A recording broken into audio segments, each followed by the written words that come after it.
Buenas tardes mis hermanos, espero que estén todos bien, que hayan tenido un hermoso día. Para aquellos que todavía están afuera trabajando, espero que Dios los esté acompañando y que todo les esté saliendo bien. Muy contento de una vez más a reanudar el estudio de la escritura en compañía de ustedes. Y como había dicho anteriormente, hoy vamos a empezar una serie basada en el libro del Apocalipsis o la Revelación, como ustedes le quieran llamar. Como parte de este estudio vamos a revisar varias secciones del libro. Vamos a tratar de entender qué es lo que Dios nos quiere decir ahí. Y sobre todo vamos a tratar de aprender y aplicar estas enseñanzas, lo que aprendamos, cómo aplicarlo a nuestra vida como cristianos.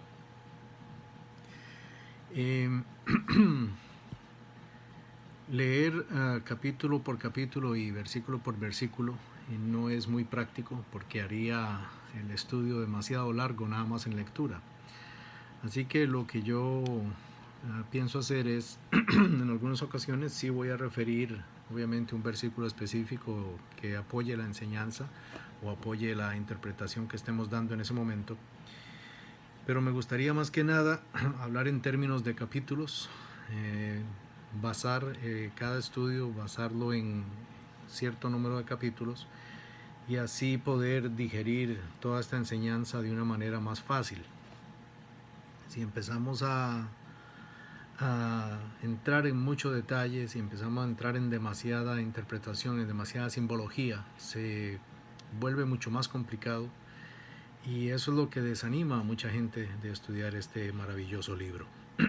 Así que vamos a tratar de facilitar el aprendizaje. Yo creo firmemente que ningún libro en la escritura está ahí por error, todo está ahí porque Dios ha permitido que esté. Y si Él permitió que el Apocalipsis esté entre estos libros, es porque hay algún propósito maravilloso ahí para nosotros, para aprender. Y Dios no nos va a dar algo complicado, algo difícil. Sí, puede que nos dé algo simbológico o simbólico, pero con cuidado, con atención y sobre todo pidiendo su dirección, podemos darnos cuenta de cuál es la aplicación de algunos de los símbolos para nuestra vida. Antes de empezar el estudio, quisiera primero ir al Señor en oración para pedirle precisamente esta guía, pedirle precisamente esta ayuda ahora que vamos a empezar con este libro. Así que vamos a orar. Gracias Padre Celestial por este hermoso día que nos diste hoy. Gracias por tus bendiciones, gracias por tu amor.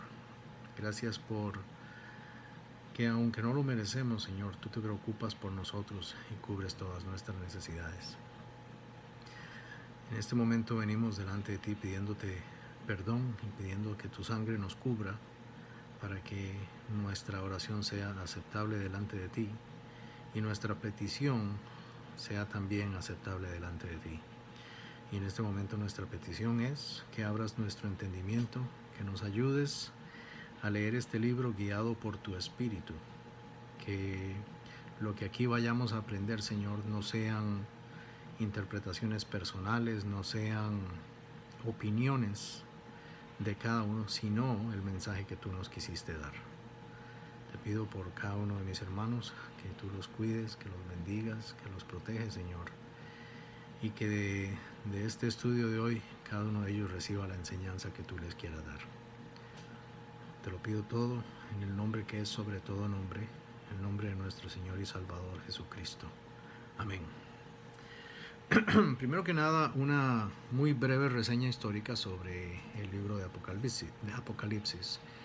Este libro fue escrito, como todos sabemos, por el apóstol Juan, el mismo que escribió el apóstol de San Juan y las cartas de San Juan, cuando fue exilado a una isla llamada Patmos. En esta isla, dice el mismo escritor, que estando ahí le fueron reveladas visiones, algunas visiones terribles, algunas visiones impresionantes. El libro fue escrito aproximadamente de 95 a 100 años después de Cristo. Quiere decir que para el momento que Juan estaba en esa isla, Ya habían pasado más de 70 años desde que Jesús había sido crucificado, había resucitado y había ascendido al cielo. La palabra Apocalipsis es de origen griego y tiene dos significados que me parecen muy interesantes. Un significado es destrucción, el otro significado es revelación. Y me parece que ambos significados se complementan. ¿Por qué se complementan? ¿Cómo puede ser que algo que se destruye también revele? Pues es casi que imposible revelar algunas cosas sin primero destruir la costra que las cubre. Por ejemplo, es imposible revelar la belleza de un diamante si primero no se destruye la costra, los desechos, los defectos que tenga, primero hay que destruirlos. Así que en este libro vemos destrucción para revelar. Vemos que Dios piensa destruir muchas de las cosas que ahorita mismo vemos, pero no es con el propósito de destruirlas porque sí, de destruirlas porque que ya se le colmó la paciencia o como ustedes lo quieran decir, es con el propósito de revelar algo aún mejor. Hay 4 maneras principales de interpretar el libro del Apocalipsis. A través de los años, a través de los siglos, se han establecido 4 maneras principales. Cada una de ellas tiene su ¿cómo se diría? La persona que la propone tiene varios proponentes de estas maneras de interpretar la escritura. No vamos a entrar en nombres ahora porque tampoco me interesa influenciar el criterio de cada uno de ustedes. Tampoco pienso decir cuál es la forma en que yo preferiría interpretar el Apocalipsis. Quiero dejarlo a que cada uno de ustedes decida por sí mismo. Pero quisiera mencionar estas 4 maneras. La primera es preterista. En la interpretación preterista se dice que Juan escribió estas visiones, escribió estas cosas para los cristianos de su época, no necesariamente para nosotros. Sin embargo, hay que advertir aquí que es bueno recordar que toda profecía bíblica tiene una interpretación inmediata como futura. Puede ser que el Señor esté profetizando o esté dando profecías sobre algo que es inminente, que va a pasar en los próximos minutos, en los próximos días, como algo que va a pasar cientos de años en el futuro. La segunda interpretación es futurista. Los proponentes de esta interpretación dicen que Juan escribió sobre el final del mundo.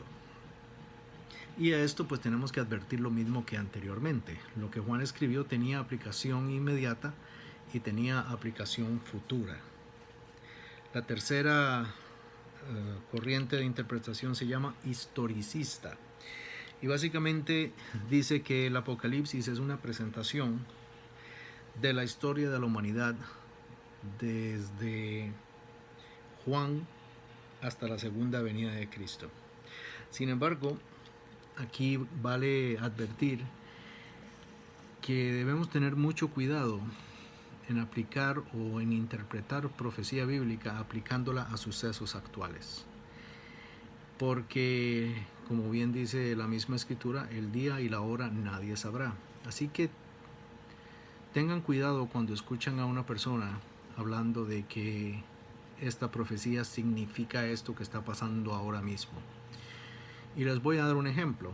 Hace ya más de 35 años que yo estaba estudiando, curiosamente estaba estudiando el Apocalipsis allá en mi querida Costa Rica. Estaba leyendo unos libros escritos por un autor, no vamos a decir el nombre, pero por un autor muy famoso y muy influencial. Y en esos libros se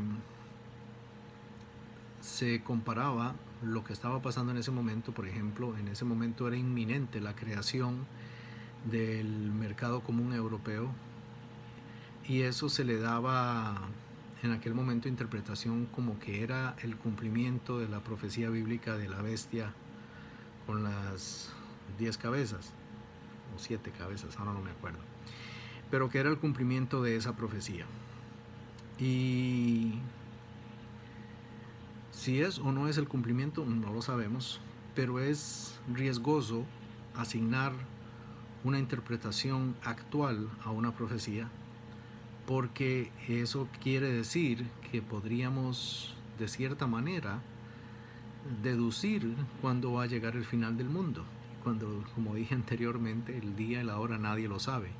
Dios sencillamente nos dice que mantengamos los ojos abiertos y nos mantengamos velando en oración.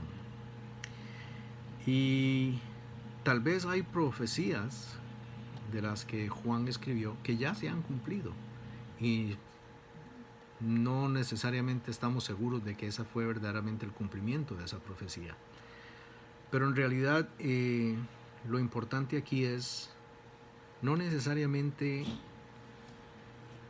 enfocarse y obsesionarse en encontrar una interpretación exacta a una profecía, sino tratar de deducir cuál es la enseñanza de esa profecía y cuál es la enseñanza del cumplimiento de esa profecía. El cuarto método es el método idealista. Los proponentes de este método afirman que el libro del Apocalipsis simboliza la lucha entre el bien y el mal. Y dicen que este libro nos da una forma de tener una percepción sobre el pasado, de prepararnos para el futuro y de vivir el presente con confianza. Ahí les dejo esas cuatro, ustedes decidirán cuál es la que mejor representa sus puntos de vista con respecto al Apocalipsis.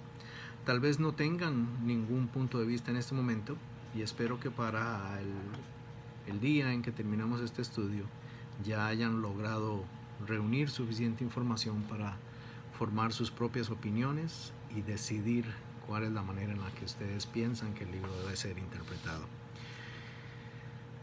Ahora sí, vamos a pasar a la primera parte de este interesantísimo estudio. Está basado en el libro del Apocalipsis. Permítanme un momentito, por favor.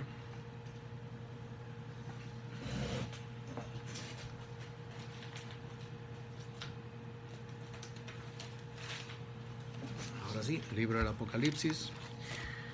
Parece mentira que estoy haciendo un estudio de la Biblia y no tengo la Biblia abierta. Pero en ese momento estaba basándome en mis apuntes y creo que con la emoción de empezar este nuevo estudio se me olvidó abrir la espada. Entonces estamos, como dije anteriormente, en el libro de Apocalipsis, y nuestro primer estudio va a estar basado en los capítulos 1, capítulo 2 y capítulo 3 del libro de Apocalipsis. En estos tres capítulos, Jesús habla directamente con Juan y le da un mensaje para 7 iglesias. Eso no quiere decir que en ese momento solamente existieran 7 iglesias, sino que, como ya hemos visto anteriormente en otros estudios que hemos hecho, el número 7 en la escritura representa una obra completa, representa perfección, representa el cierre de un círculo. Y en este caso, el mensaje que Jesús está mandando a estas 7 iglesias debe ser interpretado como un mensaje universal. No es solamente un mensaje a cada una iglesia individual, sino un mensaje universal, un mensaje que aplica a todos nosotros. Estas 7 iglesias son la iglesia en Éfeso. Cada iglesia está nombrada por la ciudad en la que se encuentra. La iglesia en Éfeso, la iglesia en Esmirna, la iglesia en Pérgamo, la iglesia en Tiatira, la iglesia en Sardis, la iglesia en Filadelfia y la iglesia en Laodicea. Todas estas son ciudades que en su momento fueron ciudades muy populosas y muy comerciales, ciudades muy prósperas, en el Antiguo Testamento, en el Antiguo Testamento, en el Antiguo Mundo. La mayoría de estas ciudades no existen ahora mismo, y si existen, existen con diferentes nombres, no tienen el mismo nombre. Pero cada una de estas iglesias, he oído en otros estudios decir que cada una de estas iglesias representa a un tipo de cristiano. Y yo pienso que en realidad cada una de estas iglesias tiene una característica que nos representa a todos nosotros en diferentes momentos de nuestras vidas. No es que Éfeso representa a este cristiano, Esmirna representa a este otro tipo de cristiano, no. Yo pienso que las 7 iglesias, cada una tiene una característica que en determinado momento de nuestra vida puede que nos represente a nosotros. Y de hecho no es que puede, nos representa a nosotros. Y ahora vamos a ver por qué. La primera carta fue escrita a la iglesia de Éfeso. La iglesia de Éfeso era una iglesia trabajadora, era una iglesia valiente, era una iglesia fuerte, una iglesia que echaba para adelante, que derribaba puertas. Sin embargo, dice Jesucristo, tengo contra ti que has dejado tu primer amor. Y eso puede que represente a muchos de nosotros en diferentes momentos de nuestras vidas. Eso puede que represente a muchos de nosotros que ya hemos estado en el Evangelio por muchos años y nos hemos acostumbrado a la idea de que ya somos cristianos, ya pues tengo que seguir trabajando, tengo que seguir propagando el Evangelio como fue mandado por el Señor Jesús, pero lo hago sin entusiasmo, lo hago sin aquella energía con que lo hacía al principio. Este es un cristiano que, a pesar de que es trabajador, a pesar de que es valiente, a pesar de que echa para adelante, lo hace por inercia, no lo hace realmente por amor a Dios ni por deseo de salvar al prójimo, sino porque es lo que ya está acostumbrado a hacer. Y aquí hay una advertencia muy interesante que Jesús le hace a este cristiano, que es: quitaré tu candelero de su lugar. Y si un candelero, ¿qué es lo que representa un candelero? Luz. Y si nuestra luz no se está proyectando, pues somos inútiles. Y básicamente lo que Jesús nos está diciendo ahí es que mantengamos la energía para que nuestra luz sea útil. El segundo mensaje es escrito a la iglesia en Esmirna, una iglesia que estaba sufriendo mucha persecución en ese momento. Y aquí una vez más vemos que Dios nos dice a través de este mensaje que Él se acuerda de nosotros en momentos de tristeza, en momentos de persecución, en momentos de soledad. Cuando la Biblia, o cuando en este momento estamos hablando de persecución, no necesariamente quiere decir que solamente aquellas personas que están viviendo en partes del mundo donde hay persecución religiosa, solamente a ellos les aplica este mensaje. No. Todos los que somos hijos de Dios, todos los que somos cristianos, diariamente sufrimos persecución. ¿Persecución de quién? Pues del enemigo, del diablo. Sufrimos tentación, sufrimos enfermedades, problemas, tenemos inseguridades, perdemos trabajos, perdemos seres queridos. Todo eso es persecución. Pero debemos recordar que aún en medio de la persecución, el Señor no se olvida de nosotros. La iglesia en Pérgamo, la tercera iglesia, era una iglesia también muy trabajadora, una iglesia muy esforzada, muy valiente, pero tenía el defecto de que toleraba doctrinas idólatras. Este es un punto que en realidad me cuesta digerir un poco, porque básicamente aquí siento que lo que nos está diciendo el Señor es que no debemos admitir puntos de vista que no vayan de acuerdo a la Escritura. Y a veces es difícil hacer eso. A veces pensamos que, bueno, nosotros tenemos la Biblia, los musulmanes tienen el Corán, otras religiones tienen otros libros, ¿y quién soy yo para decir si estoy correcto o estoy equivocado, o si ellos son los que están correctos o están equivocados. Y esas vacilaciones, esas dudas son válidas. Es imposible que en algún momento de nuestra vida no nos hayamos preguntado eso mismo. Pero aquí es cuando debemos tener fe en que el mensaje que nos ha llegado es precisamente el mensaje que Dios quería que nos llegara. Y debemos esparcirlo, debemos propagarlo así como Él nos lo dio.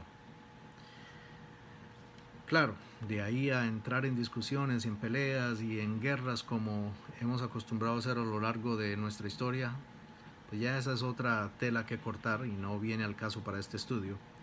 Pero me parece que esa es la enseñanza que estamos recibiendo aquí.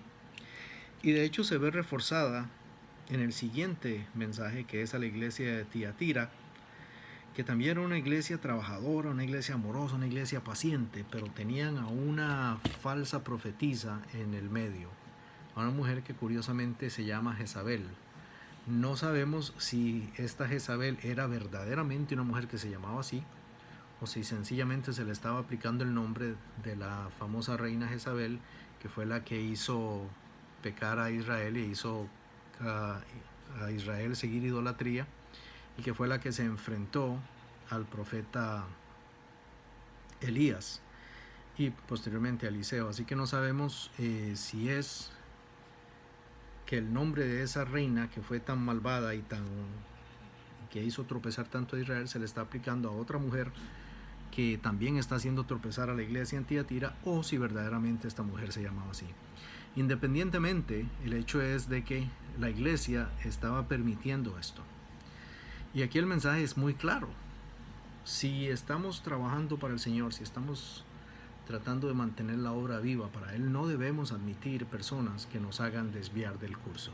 Debemos mantener el curso fijo y mantenernos firmes. El siguiente mensaje, el número 5, es a la iglesia en Sardis. Y este es un mensaje muy duro. Esto es, como decimos allá en Costa Rica, esto es un hachazo directo a la cabeza. Le dice: tienes nombre de que vives y estás muerto. Creo que aquí en realidad no hace falta mucha interpretación, ¿no?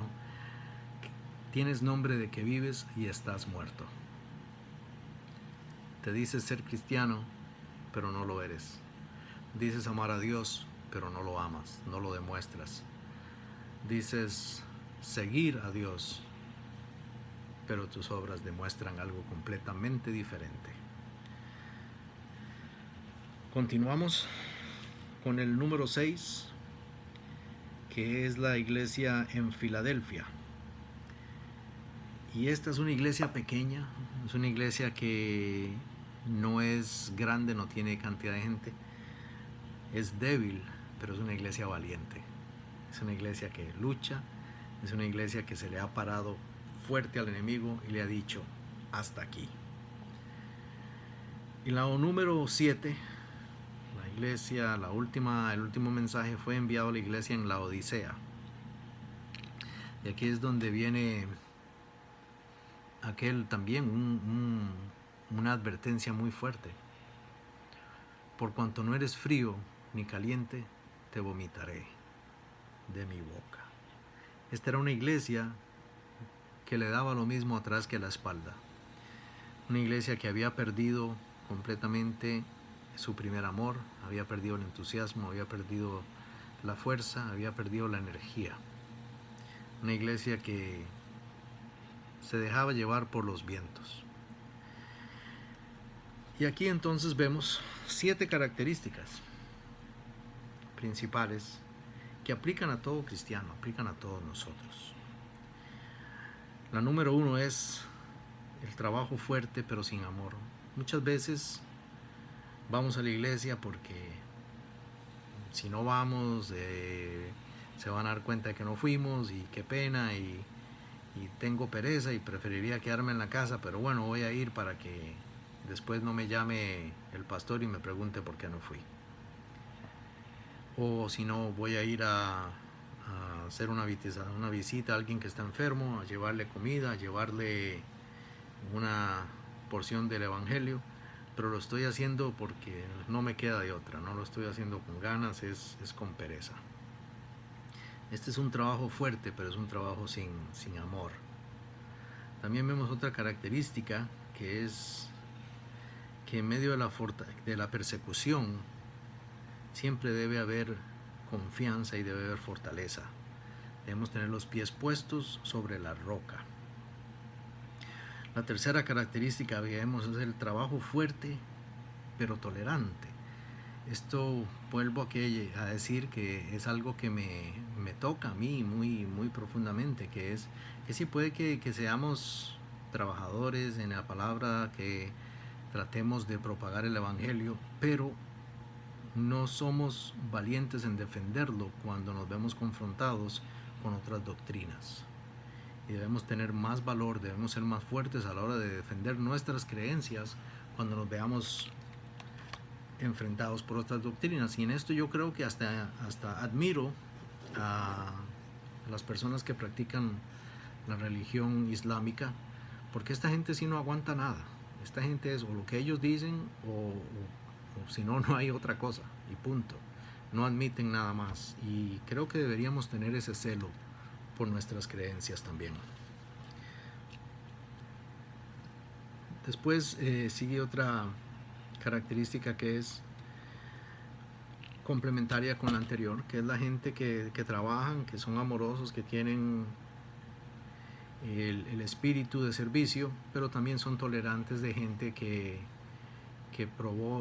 provee mensajes equivocados, gente que invita a salirnos del camino, y tenemos que tener cuidado con ellos. El número 5 es el cristiano de nombre, pero no de fruto. Y esto es algo que tenemos que analizar muy a conciencia, ser muy honestos con nosotros mismos. ¿Somos cristianos de nombre o somos cristianos de fruto? Y en esto no quiero decir que si somos cristianos de nombre y ya no podemos ser, no podemos hablar con nuestra familia, no podemos hablar con nuestros amigos, no podemos salir a tomarnos alguito con nuestras amistades, porque entonces ya estoy pecando, ya estoy siendo un cristiano falso. No, Dios sabe lo que tienes adentro de ti. Dios sabe si eres cristiano de nombre o si verdaderamente eres cristiano de fruto, y tú lo sabes también. Así que creo que independientemente de lo que hagas, si el Espíritu Santo está dentro de ti y dejas que el Espíritu sea el que te guíe, el Espíritu te guiará a cosas que no ofendan a Dios y que te permitan ser cristiano de nombre, no solamente, y de fruto, no solamente de nombre. La número 6 nos dice que el tamaño o la fuerza no determina el valor, porque delante de Dios todos somos débiles, todos somos pequeños, todos somos vanos. Lo que determina el valor es el lugar que le des a Dios en tu vida y la confianza que deposites en Él. Eso es lo que determina tu valor, tu fuerza, tu coraje. Cuando digo valor no me refiero a valor económico o monetario, me refiero a valentía. Lo que determina tu valentía no son tus músculos, no es tu fuerza, no es tu habilidad para pelear, es el lugar que le des a Dios en tu vida. Y la última característica es la indiferencia. Estar en un punto en tu relación con Dios donde no te interesa agradarlo ni desagradarlo, no te interesa obedecerlo ni desobedecerlo. Y por eso al principio de este estudio dije que son características que nos definen a todos en diferentes momentos de nuestra vida y en diferentes momentos de nuestra relación con Dios. Algunas de estas características obviamente no son deseables, por el contrario, son características que deberíamos tratar de eliminar de nuestra vida. Y deberíamos luchar, deberíamos hacer un propósito fuerte por adquirir las otras características. Por ejemplo, adquirir fortaleza en medio de la persecución, trabajar fuerte pero trabajar con amor, Saber que a pesar de que me pueda sentir débil, mi fortaleza está en Dios. Tratar de ser un cristiano de nombre y de fruto. Tratar de erradicar la indiferencia de mi vida. Escoger hacia dónde me voy a ir. Si voy a ser cristiano o no lo voy a hacer, pero no quedarme en el medio. Y me parece que en todos los mensajes que Jesús le envió a cada iglesia, Jesús siempre reconoció las cualidades positivas que habían en cada iglesia y después dijo, esto es lo negativo. Y qué bonito tener un guiador así, ¿no? Tener un padre así, que reconoce las cosas buenas que hay entre nosotros y nos alienta a eliminar las cosas negativas. No nos humilla, no nos hace sentir bajos, no nos hace sentir menos de lo que somos. Nos da valor, nos da fuerza y nos da elogios donde Él sabe que estamos trabajando bien. Bueno, mis hermanos, espero que este estudio de hoy les haya servido. Yo sé que a mí me ha servido mucho y por eso se los quise compartir. Que el Señor los bendiga y nos vemos, si Dios quiere, hoy es martes, el jueves. Cuídense mucho.